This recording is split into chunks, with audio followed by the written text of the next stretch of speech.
লজ্জা শরম থাকলে এখানে আসেন না, ভাইকে যান গা। বিন্দু পরিমাণ লজ্জা থাকে। 17 বছরে যে ফ্যাসিস্ট কায়েম করছেন, জনগণ কিন্তু আপনাদের পেলে উত্তম করছে। আপনারা চলে যান, চলে যান। আপনাদের প্রতি সম্মান রেখে বলছি, আপনারা কোনো বিশৃঙ্খলা করেন না, আপনারা চলে যান, এখানে থাকতে চলে যান।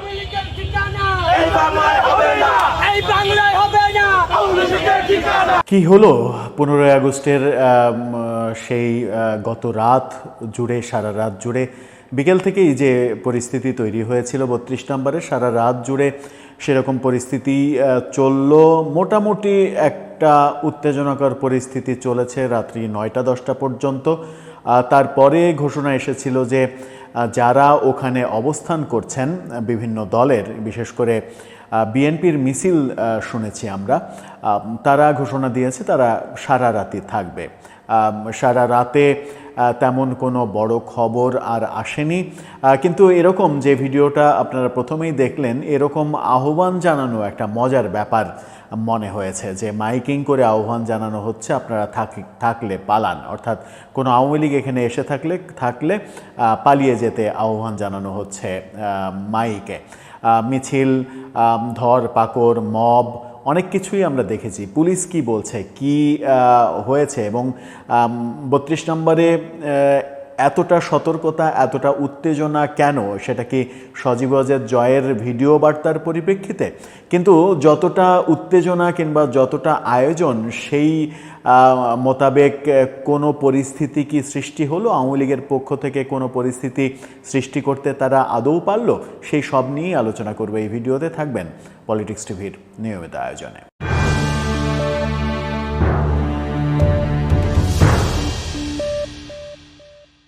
দর্শক, বলছিলাম গত সারা রাত 32 নম্বরে কি হলো। অনেক ঘটনাই আমরা দেখেছি। 3 জনকে পুলিশ আটক করেছে। পুলিশ আটক করেনি, মূলত সেখানে মব তৈরি করে 3 জনকে পিটিয়ে আহত করে পুলিশের হাতে তুলে দেওয়া হয়েছে, এরকম সন্দেহে যে তারা আওয়ামী লীগ করে, ছাত্রলীগ করে। একজন ভিডিও লাইভ করছিল ওখানে দাঁড়িয়ে। সেই লাইভ করার ফলে সন্দেহ তৈরি হয় যে সে আওয়ামী লীগের লোক। তারপরে তাকে ধরে উত্তম মাধ্যম দিয়ে পুলিশের হাতে সোপর্দ করা হয়েছে। পুলিশের একজন ডিসি, রমনা অঞ্চলের ডিসি, তিনি সেখানে উপস্থিত হয়ে সাংবাদিকদের সঙ্গে কথা বলেছেন। তাকে প্রশ্ন করা হয়েছিল যে এই মব কি সারা রাতি চলবে কিনা, অর্থাৎ 32 নম্বরে কেমন নিরাপত্তা ব্যবস্থা নেবে সেটা তো সরকারের ব্যাপার, সরকারের আইন শৃঙ্খলা রক্ষাকারী বাহিনীর ব্যাপার। তারা নানা রকমের নিরাপত্তা নিয়েছে। পুলিশের ভাষ্যমতে তারা 2 সাইডে ব্যারিকেড দিয়েছে যেন সেখানে গাড়ি চলাচল করতে না পারে, যেন কোনো ধরনের অপ্রীতিকর ঘটনা না ঘটে, জনসমাবেশ যেন রোধ করা যায়, সেরকম উদ্যোগ তারা নিয়েছে। কিন্তু সেখানে যারা উপস্থিত হয়ে মব তৈরি করলো, যারা মিছিল করলো, যারা এক ধরনের শোডাউন করলো, যারা বিভিন্ন সংবাদ মাধ্যমে সাক্ষাৎকার দিল যে 17 বছর যা করেছে এখন কি আমরা তাদেরকে আবার এখানে এসে ফুল দিতে দেব, শ্রদ্ধা নিবেদন করতে দেব? জীবনেও দেব না। মাইকিং করে আহ্বান জানানো হচ্ছে আপনারা এখানে থাকলে পালিয়ে যান, সরে যান। মিছিল করা হচ্ছে, আওয়ামী লীগের বিরুদ্ধে মিছিল করা হচ্ছে, খুবই স্বাভাবিক। কিন্তু সেটা 32 নম্বরেই কেন? এই 15 আগস্ট উপলক্ষে হতে পারতো যে কালকে দিনের বেলায় বিভিন্ন রাজনৈতিক দলের কর্মসূচি থাকতে পারতো যে আওয়ামী লীগকে প্রতিহত করো, 15 আগস্টকে আমরা অস্বীকার করি, 15 আগস্টের হত্যাকাণ্ড যেটা হয়েছে সেটা ঠিকই হয়েছে, সেটাই উচিত ছিল, তার এভাবেই হত্যাকাণ্ডের শিকার হওয়া প্রয়োজন ছিল, এভাবে না হলে হয়তো অন্যভাবে হতো, যে ঘটনা 15 আগস্টে ঘটানো হয়েছে তারা জাতীয় বীর, নানাভাবেই তো আখ্যা দেওয়া যেত, নানাভাবেই করা যেত। কিন্তু 32 নম্বরে যে মব নিয়ে গত 1 বছর ধরে এত কথা, সেই 32 নম্বরে আবারও আমরা মবের ঘটনা দেখলাম। 3 জনকে বেধড়ক পিটিয়ে তাদেরকে পুলিশের হাতে সোপর্দ করা হলো। পুলিশ সেটাকে মব বলতে অস্বীকার করেছে, কিন্তু পুলিশ সেটার উত্তরও দিতে পারেনি। তাকে যখন জিজ্ঞাসা করা হয়েছে পুলিশের ডিসিকে যে এই মব আর কতক্ষণ চলবে, মব করে যে ধরিয়ে দেওয়া হচ্ছে, এই ঘটনা কিভাবে কতক্ষণ কতক্ষণ চলবে। তো পুলিশ বলার চেষ্টা করেছে যে এটা মব না, এটাকে মব বলা যাবে না, তারা সন্দেহ যখন হচ্ছে তখন তারা ধরে পুলিশকে সোপর্দ করছে, আমরাও সেখানে হস্তক্ষেপ করছি এবং তাদেরকে উদ্ধার করে আমরা আটক করছি। এই ধরনের দায়সারা মন্তব্য পুলিশের পক্ষ থেকে আমরা পেয়েছি। এই ঘটনা কেন হলো, দুটো প্রসঙ্গ আলোচনা করব যে এই ঘটনা মানে এই 32 নম্বরকে কেন্দ্র করে এত উত্তেজনা কেন, আরেকটা ব্যাপার হচ্ছে যে এই যে উত্তেজনা তৈরি হলো এর ফলাফলটা কোন দিকে যাবে, কেন হলো সেই প্রসঙ্গে আসি। একদিন আগেই আমরা দেখেছি যে সাবেক প্রধানমন্ত্রী শেখ হাসিনা পুত্র সজীব ওয়াজেদ জয় সামাজিক যোগাযোগ মাধ্যমে একটা ভিডিও বার্তা দিয়েছেন। যদিও ভিডিও বার্তাটা আমি আগে দেখিনি, আগে দেখার সুযোগ হয়নি, বিভিন্ন সংবাদ মাধ্যমের আলোচনার প্রেক্ষিতে এই ভিডিও করার আগে দেখলাম যে ভিডিও বার্তায় তিনি কি বলেছিলেন। তিনি বলার চেষ্টা করেছেন সেটা হচ্ছে যে এই সরকারকে রাজাকারের সরকার, এই নানা কথা বলার চেষ্টা করেছেন। জনগণকে প্রশ্ন করেছেন আপনারা এখন ভালো আছেন কিনা, আগের চাইতে ভালো আছেন কিনা, এবং 15ই আগস্ট সম্পর্কে যে কথা বলার চেষ্টা করেছেন সেটা হচ্ছে যে এখন আর ভয় পেয়ে বসে থাকলে চলবে না, এখন সাহস নিয়ে এগিয়ে যেতে হবে এবং আপনারা সাহস নিয়ে 32 নম্বরে যাবেন, বঙ্গবন্ধুর প্রতি শ্রদ্ধা জানাবেন, আপনাদের সবাইকে যেতে হবে, সাহসী হতে হবে, এই ধরনের আহ্বান তার ভিডিও বার্তায় শোনা গেছে।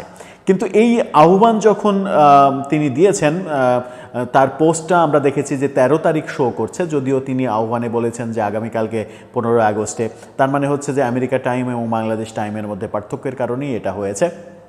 যাই হোক, একদিন আগে তিনি ভিডিওটা পোস্ট করেছেন এবং বাংলাদেশের মানুষের প্রতি আহ্বান জানিয়েছেন 32 নম্বরে যাওয়ার জন্য, এবং এটাই নিশ্চিত যে সেই কারণেই এই 32 নম্বরে এত আয়োজন, এত মানে সাজ রব কিংবা কিছু রাজনৈতিক দল এখানে এসে মব ক্রিয়েট করার জন্য জটলা বেঁধেছে। এবং মজার ব্যাপার হচ্ছে যে যারা এখানে মিছিল করে উত্তেজিত পরিস্থিতি তৈরি করার চেষ্টা করেছে, যদি ইনভেস্টিগেশনে যাওয়া যায় তাহলে দেখা যাবে যে এই ধানমন্ডি অঞ্চলে তারাই একসময় হয়তো ছাত্রলীগ আওয়ামী লীগের রাজনীতির সঙ্গে জড়িত ছিল। বাংলাদেশের রাজনীতি, এর আগেও একটা ভিডিওতে আলোচনা করেছিলাম যে বাংলাদেশের রাজনীতি যারা করে কিংবা করতে চায় তারা অল টাইম পাওয়ার পলিটিক্স করতে চায়। যখন যে দল ক্ষমতায় আসে কিংবা যখন যাদের সুযোগ আসে তারা সেই সুযোগের গড্ডালিকা প্রবাহে গা ভাসাতে চায়। সুতরাং বাংলাদেশের রাজনীতি সুস্থ পর্যায়ে যে যাবে সেটা প্রত্যাশা করে লাভ নেই। এই যে 32 নম্বরে যে মবের জন্মটা হলো, পুলিশের নিরাপত্তা প্রস্তুতি সেটা হতেই পারে, সরকার নিরাপত্তা প্রস্তুতি নেবে সেটা হতেই পারে। সজীব ওয়াজেদ জয় যেহেতু আহ্বান জানিয়েছেন যে সাহসী হয়ে আপনাদেরকে যেতে হবে, আওয়ামী লীগের নেতাকর্মীদের তেমন সাহসী হতে আমরা দেখলাম না, তারা 32 নম্বরে সংঘবদ্ধভাবে যাওয়ার কোনো চেষ্টা করলেন না।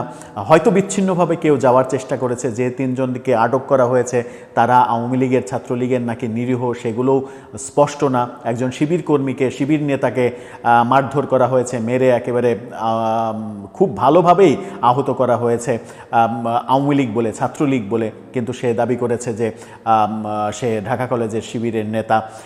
সেই ঘটনাগুলো অনেক ঘটনাই ঘটেছে। এই যে অনেক ঘটনা ঘটায় এবং অনেক ঘটনার মধ্যে আবার একটা গুজবও ছড়িয়ে দেওয়া হয়েছে, আওয়ামী লীগের লোকজনই সম্ভবত এই কাজটা করেছে। সেটা হচ্ছে যে দৈনিক সমকালের ফটোকার্ড ব্যবহার করে একটা ছবি দিয়ে গুজব ছড়ানো হয়েছে যে 32 নম্বরে মব করে একজনকে হত্যা করা হয়েছে। এরকম গুজব ছড়াতেও আমরা দেখেছি। যখন ফেসবুকে এরকম ফটোকার্ড সামনে আসলো তখন সমকালে গুগলে সব দিকে সার্চ করে এই ধরনের কোনো খবরের অস্তিত্ব আমি খুঁজে পাইনি। সুতরাং অনেক কিছু হলো, কিন্তু এখন যে আলোচনায় যাব সেটা হচ্ছে যে এই যে মবটা তৈরি করা হলো, আইন শৃঙ্খলা রক্ষাকারী বাহিনীর দায়িত্ব কিছু কিছু রাজনৈতিক দল নিজের কাঁধে তুলে নিল এবং আওয়ামী লীগকে ঠেকাতে হবে, প্রতিহত করতে হবে। আজকে আওয়ামী লীগের বিভিন্ন রাজনৈতিক কর্মকাণ্ড কিংবা নির্বাচন কিংবা অনেক কিছু ঠেকানোর প্রসঙ্গ আসতে পারে, কিন্তু বাঙালি জাতির জন্য তো 15 আগস্ট একটা বড় শোকের দিন। যদি তার বাস্তবতা আপনি অস্বীকার করে এই দিনটিকে বাছাই করে নিতে চান আওয়ামী লীগ শায়েস্তা করার জন্য, তাহলে আমার মনে হয় যে সেটা ভুল রাজনীতি এবং রাজনীতির ভুল মেসেজ।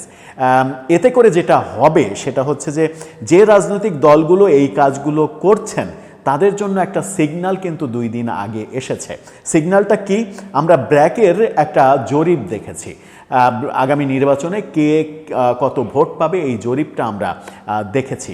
ব্র্যাক সেই জরিপে যেটা বলেছে সেটা হচ্ছে যে 48.5% মানুষ এখনো সিদ্ধান্তই নিতে পারেননি, তারা সিদ্ধান্তহীনতায় ভুগছেন যে কাদেরকে ভোট দেয়া যায়। 14% বেশি মানুষ বলতেই চান না কাকে ভোট দিতে চান। তার মানে হচ্ছে যে প্রায় 63% মানুষ এখনো ভোট দিতে চান না অথবা কাকে ভোট দিতে চান এই ব্যাপারে সিদ্ধান্ত নেননি, কনফিউশনের মধ্যে আছেন। প্রায় 1.5% মানুষ বলেছেন যে একেবারে ভোটই দেবেন না, কাউকে ভোটই দেবেন না। তার মানে সব মিলিয়ে হলো 64-65% মানুষ। 64-65% মানুষ কিন্তু ভোটের ব্যাপারে হয় অনাস্থা প্রকাশ করছেন, অথবা ভোট কাকে দেবেন সেটা বলতে ভয় পাচ্ছেন, অথবা সিদ্ধান্তহীনতায় ভুগছেন। বাকি মাত্র যে 35% মানুষ, সেই 35% মানুষের মধ্যে 12% বিএনপি, 10.4% জামাত, 7.3% আওয়ামী লীগ, সেখানেও আওয়ামী লীগের একটা বড় সংখ্যা রয়েছে, 2.8% এনসিপি, 0.3% জাতীয় পার্টি। এই ব্যাপারগুলো কিন্তু রয়েছে। তাহলে কি দাঁড়াচ্ছে? তাহলে দাঁড়াচ্ছে সেটা হচ্ছে যে এই যে বিপুল সংখ্যক মানুষ, 65% মানুষ এখনও নির্বাচন সম্পর্কে হয় অনীহা প্রকাশ করছে, কিংবা নির্বাচনে কার পক্ষে যাবে সেই ব্যাপারে তারা দোদুল্যমান অবস্থায় রয়েছে। তাদের সিদ্ধান্তের ওপরেই নির্ভর করবে আগামী নির্বাচনে কারা ক্ষমতায় যাবে। সুতরাং জনগণের সামনে, জনগণের দৃষ্টি কিন্তু সব কিছুর ওপরে আছে। কে কোন রাজনৈতিক দল, কোন নেতা কি করছেন, সব কিছুই কিন্তু জনগণ দেখছে। জনগণের কাছে মেসেজ চলে যাচ্ছে। আর জনগণের ভোট পেয়ে যদি ক্ষমতায় যেতে হয়, তাহলে এই জনগণকে কনভিন্স করা, এই জনগণকে আস্থায় আনা রাজনৈতিক দলগুলোর কর্মকাণ্ড। সেখানে কোনোভাবে কোনো ধরনের মব ক্রিয়েট করে, মবের মাধ্যমে এক ধরনের কি বলবো, আইন বহির্ভূত কর্মকাণ্ডে নিজেদেরকে সামিল করে জনগণের আস্থা পাওয়া যাবে না। সেই ক্ষেত্রে যারাই এই কাজটা করছেন, এই কাজগুলো করে চলেছেন, তারা আমার মনে হয় যে ভুল রাজনীতি করছেন। এই ভুল রাজনীতি থেকে বের হয়ে না আসলে যেটা হবে সেটা হচ্ছে যে এই 65%ই কিন্তু আপনার ভাগ্য নির্ধারণ করে দেবে। হয়তো সাদা চোখে মনে হচ্ছে যে বিএনপি 12% লোকের আস্থা পাচ্ছে, সুতরাং বিএনপিই ক্ষমতায় যাবে, কিংবা জামাত 10.4% মানুষের আস্থা অর্জন করছে, আর এনসিপির সঙ্গে জোট যদি বাঁধে জামাত, 2.8 যদি যোগ হয় তাহলে জামাত ক্ষমতায় যাবে। 7.3% যে আওয়ামী লীগের সমর্থন, যেটা 9-এর বেশি ছিল গত অক্টোবরে, সেই 7.3% ধরে নিলাম যে 8% আওয়ামী লীগের সমর্থন। এই 8%-এর সঙ্গে, কিংবা ওই বিএনপির 12%-এর সঙ্গে, কিংবা জামাতের 10%-এর সঙ্গে, কিংবা এনসিপির 2.8%-এর সঙ্গে, এই 65% জনগণের অধিকাংশ যারা সুর মেলাবেন, যারা হেলে পড়বেন, তারাই কিন্তু ক্ষমতায় যাবেন। সুতরাং আগামীতে নির্বাচনের আগে প্রত্যেকটা রাজনৈতিক দলের চিন্তা করে, খুবই মাপ যোগ করে, অঙ্ক মিলিয়ে স্টেপ দেওয়া উচিত। নতুবা সব কিছু কিন্তু এক নিমিষেই ধূলিসাৎ হয়ে যাবে যদি ভুল রাজনীতি আপনারা করতে থাকেন, মবতন্ত্রের রাজনীতি আপনারা করতে থাকেন। আমার মনে হয় যে রাজনীতিবিদদের শুভবুদ্ধির উদয় হবে এবং বাংলাদেশে একটা সামগ্রিক আস্থাশীল একটা রাজনৈতিক পরিবেশ তৈরি হবে, যে পরিবেশে কেউ কারো বিরুদ্ধে মবের আশ্রয় নেবে না। যদি কেউ অপরাধী হয়, সেই অপরাধের ব্যাপারে সরকার দেখবে এবং আদালত তার বিচার করবে। মানুষ বিচারের ভার হাতে তুলে নেবে না। দর্শক, আপনার মতামত জানিয়ে লিখতে পারেন আমাদের কমেন্ট বক্সে।